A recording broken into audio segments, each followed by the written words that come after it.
Senator from Massachusetts. Mr. President, I am surprised that the words of Coretta Scott King are not suitable for debate in the United States Senate. I ask leave of the Senate to continue my remarks. Is there objection? Object. I appeal the ruling. Objection is heard. The senator will take her seat. Thank you for allowing me this opportunity to express my strong opposition to the nomination of Jefferson Sessions for a federal district judgeship for the Southern District of Alabama. My long-standing commitment, which I shared with my husband, Martin, to protect and enhance the rights of Black Americans, rights which include equal access to the democratic process, compels me to testify today. Civil rights leaders, including my husband and Albert Turner, have fought long and hard to achieve free and unfettered access to the ballot box. Mr. Sessions has used the awesome power of his office to chill the free exercise of the vote by Black citizens in the district he now seeks to serve as a federal judge. This simply cannot be allowed to happen. Mr. Sessions' conduct as U.S. Attorney, from his politically motivated voting fraud prosecutions to his indifference towards criminal violations of civil rights laws, indicates that he lacks the temperament, fairness, and judgment to be a federal judge. The Voting Rights Act was, and still is, vitally important to the future of democracy in the United States. I was privileged to join Martin and many others during the Selma to Montgomery March for voting rights in 1965. Martin was particularly impressed by the determination to get the franchise of Blacks in Selma and neighboring Perry County. As he wrote, certainly no community in the history of the Negro struggle has responded with the enthusiasm of Selma and her neighboring town of Marion, where Birmingham depended largely upon students and unemployed adults to participate in nonviolent protests of the denial of the franchise. Selma has involved fully 10% of the Negro population in active demonstrations, and at least half the Negro population of Marion was arrested on one day. Martin was referring, of course, to a group that included the defendants recently prosecuted for assisting elderly and illiterate Blacks to exercise their franchise. In fact, Martin anticipated from the death of their commitment 20 years ago that a united political organization would remain in Perry County long after the other marchers had left. This organization, the Perry County Civic League, started by Mr. Turner, Mr. Hogue, and others, as Martin predicted, continued to direct the drive for votes and other rights. In the years since the Voting Rights Act was passed, Black Americans in Marion, Selma, and elsewhere have made important strides in their struggle to participate actively in the electoral process. The number of Blacks registered to vote in the key southern states has doubled since 1965. This would not have been possible without the Voting Rights Act. However, Blacks still fall far short of having equal participation in the electoral process. Particularly in the South, efforts continue to be made to deny Blacks access to the polls, even where Blacks constitute the majority of the voters. It has been a long uphill struggle to keep alive the vital legislation that protects the most fundamental right to vote. A person who has exhibited so much hostility to the enforcement of those laws, and thus to the exercise of those rights by Black people, should not be elevated to the federal bench. The irony of Mr. Sessions' nomination is that, if confirmed, he will be given life tenure for doing with a federal prosecution what the local sheriffs accomplished 20 years ago with clubs and cattle prods. 20 years ago, when we marched from Selma to Montgomery, the fear of voting was real, as the broken bones and bloody heads in Selma and Marion bore witness.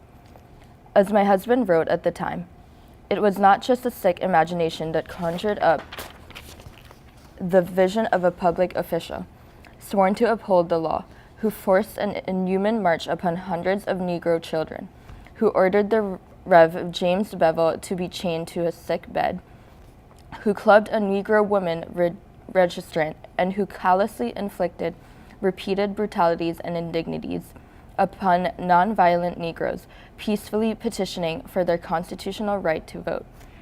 Free exercise of voting rights is so fundamental to American democracy that we cannot tolerate any form of infringement on these rights.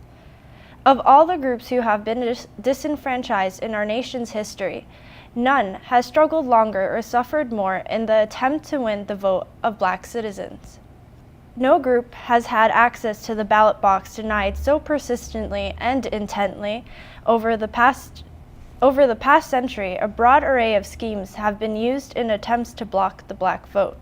The range of techniques developed with the purpose of repressing Black voting rights run from a gamut from the straightforward application of brutality against Black citizens who tried to vote to such legalized frauds such as grandfather clause, exclusions, and rigged literacy test.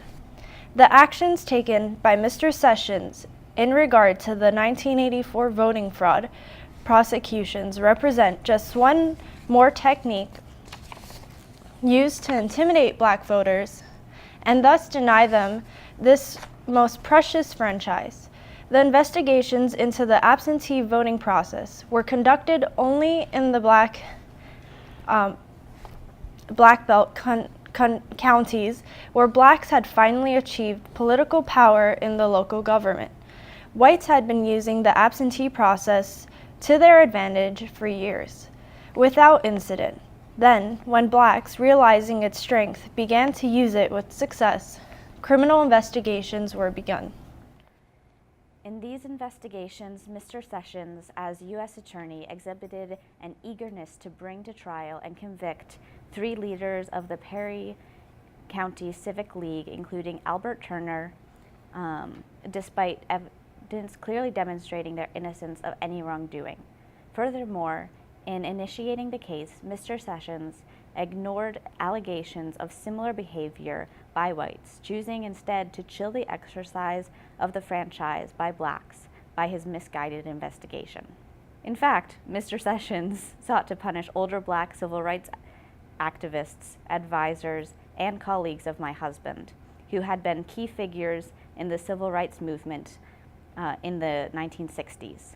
These were persons who, realizing the potential of the absentee vote among Blacks, had learned to use the process within the bounds of legality and had taught others to do the same. The only sin they committed was being too successful in gaining votes. The scope and character of the investigations conducted by Mr. Sessions also warrant grave concern. Witnesses were selectively chosen in accordance with the favorability of their testimony to the government's case. Also, the prosecution illegally withheld from the defense critical statements made by witnesses. Witnesses who did testify were pressured and intimidated into submitting the correct testimony. Many elderly Blacks were visited multiple times by the FBI, who then hauled them over 180 miles by bus to the grand jury in Mobile, when they could more easily have testified at a grand jury 20 miles away in Selma. These voters and others have announced that they are now never going to vote again. I urge you to consider carefully Mr. Sessions' conduct in these matters. Such a review, I believe, raises serious questions about his commitment to the protection of the voting rights of all American citizens, and consequently, his fair and unbiased judgment regarding this fundamental right. When the circumstances and facts surrounding the indictments of Al Turner, his wife Evelyn, and Spencer Hogue are analyzed, it becomes clear that the motivation was political and the result frightening. The wide-scale chill of the exercise of the ballot for Blacks who suffered so much to receive that right in the first place. Therefore, It is my strongly held view that the appointment of Jefferson Sessions to the federal bench would irreparably damage the work of my husband, Al Turner, and countless others who risked their lives and freedom over the past 20 years to ensure equal participation in our democratic system. The exercise of the franchise is an essential means by which our citizens ensure that those who are governing will be responsible. My husband called it the #1 civil right. The denial of access to the ballot box ultimately results in the denial of other fundamental rights. For it is only when the poor and disadvantaged are empowered that they are able to participate actively in the solutions to their own problems. We still have a long way to go before we can say that minorities no longer need to be concerned about discrimination at the polls. Black, Hispanic, Native American, and Asian Americans are grossly underrepresented at every level of the government in America. If we are going to make our timeless dream of justice through democracy a reality, we must take every possible step to ensure that the spirit and intent of the Voting Rights Act of 1965 and the 15th Amendment of the Constitution is honored. The federal courts hold a unique position in our constitutional system, ensuring that minorities and other citizens without political power have a forum in which to vindicate their rights. Because of this unique role, it is essential that the people selected to be federal judges respect the basic tenets of our legal system: respect for individual rights and a commitment to the equal justice for all. The integrity of the courts, and thus the rights they protect, can only be maintained if citizens feel confident that those selected as federal judges will be able to judge with fairness others holding different views. I do not believe Jefferson Sessions possesses the requisite judgment, competence, and sensitivity to the rights guaranteed by the federal civil rights law to qualify for appointment to the federal district court.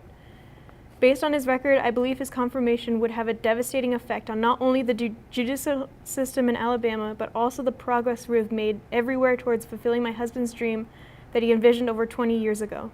I therefore urge the Senate Judiciary Committee to deny his confirmation. I thank you for allowing me to share my views.